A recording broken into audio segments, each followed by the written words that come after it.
नमस्कार, बहुत स्वागत है। मध्य प्रदेश के सरकारी स्कूलों पर शैक्षणिक सत्र 2025-26 के लिए अतिथि शिक्षकों की तमाम तरह की जानकारियों को स्कूल शिक्षा विभाग मध्य प्रदेश शासन की तरफ से बनाए गए एजुकेशन पोर्टल 3.0 पर अतिथि शिक्षकों की समस्त जानकारियों और उनकी आईडी, पासवर्ड और उनके प्रोफाइल वगैरह का डाटा एकत्रित कर रहा है, लेकिन उनको बहुत ज़्यादा परेशानियों का सामना इस गर्मी में करना पड़ रहा है, क्योंकि यहाँ पर उनकी जानकारियाँ पोर्टल में तकनीकी गड़बड़ियों के कारण सही नहीं हो पा रही हैं। यह वीडियो हमारा कंप्लीट देख लीजिएगा। अगर आपकी भी कोई परेशानी है तो इस वीडियो से आपकी परेशानी दूर हो सकती है। जेफएस पोर्टल पर आप जैसे ही लॉगिन करते हैं, अंदर आते हैं, तो आपको यहाँ पर जिनका देखिए, सबसे पहले समझ लें कि जिनका ई-केवाईसी डन है पहले से और जानकारियाँ गलत हैं, उनको ई-केवाईसी फिर से करनी पड़ेगी। लेकिन ई-केवाईसी करते समय आपको किन बातों का ध्यान रखना है ताकि आप परेशान ना हो दोबारा से, क्योंकि तारीख भी अब पास आ रही है, जो अंतिम तारीख है 23 और उम्मीद है कि अगर 23 तारीख तक अतिथि शिक्षकों की जो समस्याएं हैं वो दूर नहीं हो पाती हैं तो ये तारीख भी आगे बढ़ जाएगी। तो यहाँ पर स्टेप बाय स्टेप हम बात करेंगे। सबसे पहले बात हम कर लेते हैं जिनका ई-केवाईसी पहले से पूरा है, वेरिफिकेशन भी करवा लिया है उन्होंने, लेकिन उनकी जानकारियाँ गलत है। सबसे ज़्यादा माता पिता के नाम में गड़बड़ियाँ आ रही हैं, अतिथि शिक्षकों को परेशानियों का सामना करना पड़ रहा है।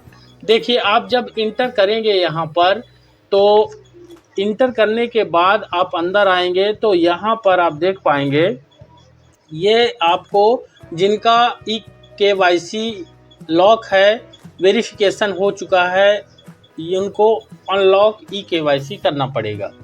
अगर जिनका लॉक है और वेरिफिकेशन नहीं हुआ है उनको थोड़ी राहत यहाँ पर मिलेगी, उनको अनलॉक तो करना पड़ेगा, लेकिन उनको वेरिफिकेशन जब पूरी जानकारी भर जाए तभी वह वेरिफिकेशन करवाएं, यानी सही जानकारी अगर उनकी शो हो रही है, नहीं उनके पास अभी पर्याप्त समय है।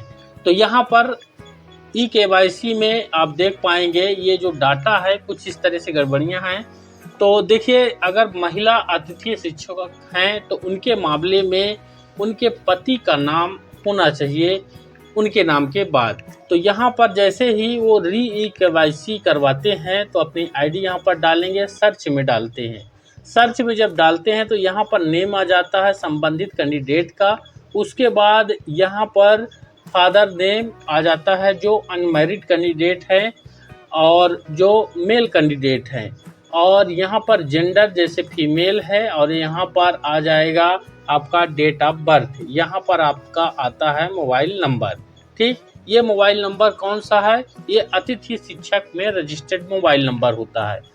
ठीक, अब ये पोर्टल का डाटा है, यानी आपने जो पहले से जो ई-केवाईसी किया था उसका डाटा है। अब आपको इस जानकारी में करना है संशोधन।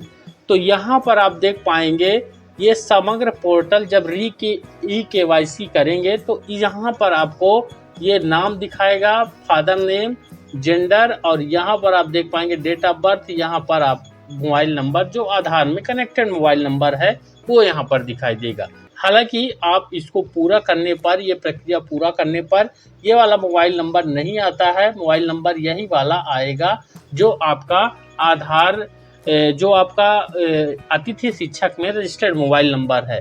अब समस्या कहाँ पर आ रही है? समस्या आ रही है यहाँ पर फादर नेम में। फादर नेम में समस्या आ रही है, तो यानी पोर्टल का डाटा भी नहीं ले रहा, और यहाँ पर और जबकि समग्र आईडी में भी सुधरवाया लिया गया है। अभी मेरा सजेशन ये रहेगा, अगर इस तरह के जो परेशानी हो रही है फादर या हस्बैंड के नेम में, तो उनको थोड़ा इंतज़ार करना चाहिए, क्योंकि समग्र आईडी में अगर सुधार हो चुका है, डाटा भी शो हो रहा है, तो 24 घंटे का समय लगता है। 24 घंटे यानी 2 दिन रात, तो 2 दिन का इंतज़ार उनको करना चाहिए सुधार पाने के बाद। 24 घंटे के अंदर उनका ऑटोमेटिक अपडेट हो जाएगा और यहाँ पर इस वाले में ये समग्र पोर्टल डाटा में री केवाईसी करते समय यहाँ पर अगर सही जानकारी आ रही है तभी आप अपने आवेदन को री केवाईसी OTP डाल के वेरीफाइड करें। बाकी यहाँ की जो जानकारियाँ हैं कास्ट, मैरिटल स्टेटस, ईमेल, इसको आप चेंज कर सकते हैं बड़े ही आसान तरीके से। इसी में केवाईसी करने की बहुत लोग बताते हैं कि एक बार 2 बार ही लिमिट है, ऐसा कुछ नहीं है। आप कितनी बार भी री केवाईसी कर सकते हैं जब तक अंतिम तारीख रहेगी। तो री केवाईसी और आवेदन को लॉक और अनलॉक कितनी बार भी कर सकते हैं।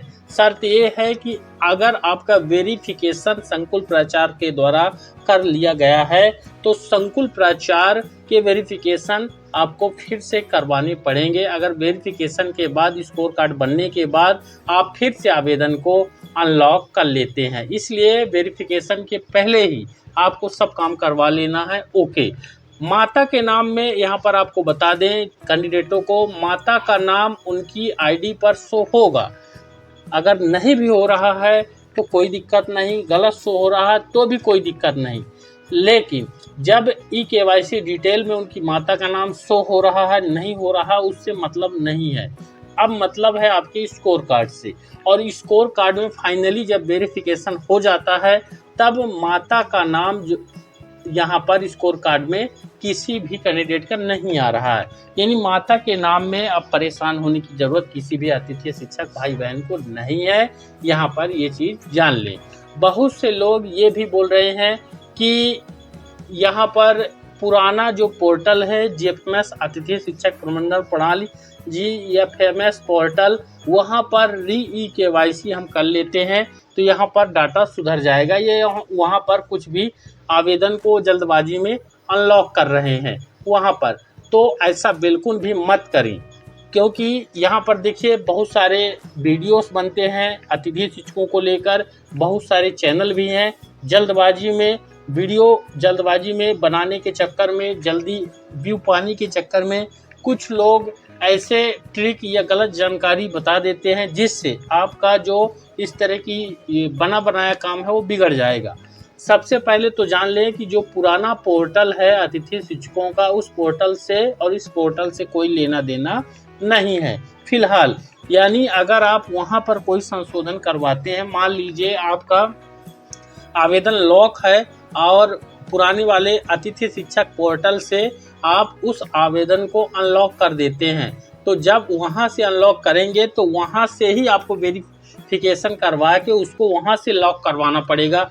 ये आप जानिए, क्योंकि ये वाला जो पोर्टल है 3.0 अतिथि शिक्षकों का एजुकेशन पोर्टल, ये अभी प्रक्रियाधीन है। अभी जितने भी काम अतिथि शिक्षकों के होंगे, चाहे अनुभव के हों या फिर अन्य काम हों, ये सब उसी पोर्टल से संभव हैं। अभी इस वाले पोर्टल में ऐसी कोई भी सुविधाएं नहीं है, आगामी समय में सुविधाएं आएंगी, लेकिन फिलहाल यहाँ पर जो एजुकेशन पोर्टल 3.0 है, इसमें एक ही चीज़ आपके लिए उपयोगी है, आपका स्कोर कार्ड, जो कि नए तरीके से इसमें बन रहा है। एजुकेशन पोर्टल 3.0 अतिथि शिक्षकों के लिए विशेष तौर पर इसलिए बनाया गया है, जहाँ तक अपडेट आया हमारे पास, कि आगामी समय में जो ऑनलाइन अटेंडेंस होगी, हो सकता है अतिथि शिक्षकों को भी ऑनलाइन अटेंडेंस में हिस्सा लेने के लिए आदेशित किया जाए लोक शिक्षण की तरफ से, तो उनका डाटा पहले से यहाँ पर रहेगा, इसलिए आसानी होगी। बाकी जो पुराना पोर्टल है उसमें, पुराने अतिथि शिक्षक पोर्टल में किसी भी अतिथि शिक्षक को लॉक अनलॉक वाली प्रक्रिया से नहीं गुजरना है, ना तो उनको री केवाईसी करना है, क्योंकि उनका वहाँ पर पूरा डाटा सब ठीक है, लंबे समय से वह काम भी कर रहे हैं, कोई यहाँ पर नहीं है। अनुभव वगैरह जो है, अभी अनुभव के लिए कोई भी अतिथि शिक्षक परेशान ना हो। अनुभव के लिए भी हम यहाँ पर बता दें कि जो अतिथि शिक्षकों के अनुभव हैं 2024-25 सेशन के सेशन एंड हो चुका है, पेमेंट भी लगभग सभी का आ चुका होगा, लेकिन अगर वहाँ से आप इसको अनुभव के लिए अप्लाई करते हैं तो हो सकता है कुछ महीनों का ही आपको अनुभव वहाँ पर मिले, लेकिन उसके बाद आपको स्कूलों में जाना पड़ेगा। अनुभव बनाने की प्रक्रिया वैसे पूरे साल चलती है, लेकिन स्पेशल आदेशों के तहत जब भर्तियां होती हैं तब अनुभव बनाए जाते हैं। अब जब भर्तियां होगी अतिथि शिक्षकों की, ये चीज़ सभी अतिथि शिक्षक भाई बहन जान लें, जब भर्तियां अतिथि शिक्षकों की होंगी, अभी नए रीओपन जब स्कूल होते हैं, तब अभी जो अनुभव के अंक एजुकेशन पोर्टल 3.0 के नए स्कोर कार्ड में आपके कम आ रहे हैं, तब आप पुराने वाले पोर्टल से अनुभव के लिए अप्लाई करके दावा करके वहां से करेंगे, ऑटोमेटिक स्कोर कार्ड में आपके अनुभव के अंक ऐड हो जाएंगे। उसमें परेशान होने की कोई जरूरत नहीं है। तो अनुभव के मामले में अभी कोई भी अतिथि शिक्षक जल्दबाजी ना करे, ना ही पुराने पोर्टल में अतिथि शिक्षक अपने आवेदन को लॉक करे ना अनलॉक करे। रही बात इस वाले में एमपी टेट की जो जानकारियां हैं वो गलत आ रही हैं, समझिए पोर्टल की गड़बड़ी है। अगर आपका सब कुछ सही है उसके बाद भी आपको जो है जानकारी गलत शो हो रही है, तो कुछ समय बाद फिर से उसी चीज़ को देखें, अपनी लॉगिन आईडी में दोबारा से इंटर करके वहाँ पर देखें। अगर नहीं हो रहा तो आप सबसे पहले जो समग्र आईडी है उसमें डाटा को अच्छे से सुधरवा लें और फिर यहाँ पर जो है अपना KYC करें। अभी तारीख है, लेकिन वेरिफिकेशन जिनका हो गया है वह अच्छे से जानकारी को मिला के अनलॉक करें, फिर से वेरिफिकेशन जरूर करवाएं। और फर्जी जो अफवाहें होती हैं पैनल वगैरह में संकुल वगैरह डालने के लिए, उनसे बचते रहें। हमारे चैनल को सब्सक्राइब जरूर कर लें, वीडियो को ज़्यादा से लाइक और ज़्यादा शेयर कर दें। नए हैं तो चैनल को सब्सक्राइब करें। हम वीडियो 1 या 2 दिन में ही बनाते हैं अतिथि शिक्षकों के लिए, लेकिन हमारी जानकारियाँ ऑथेंटिक होती हैं और जहाँ तक हम एक्सपीरियंस कर पाते हैं इन जानकारियों में अंदर जाके वही चीज़ आपको बताएंगे, क्योंकि ये रिकॉर्ड आपके आगामी सालों साल चलेंगे जो इसमें आपका है। इसलिए जानकारियों को अच्छे से समझ के अपना काम किया करें। वीडियो को लाइक और शेयर करेंगे, चैनल पर नए हैं तो सब्सक्राइब जरूर करेंगे। धन्यवाद।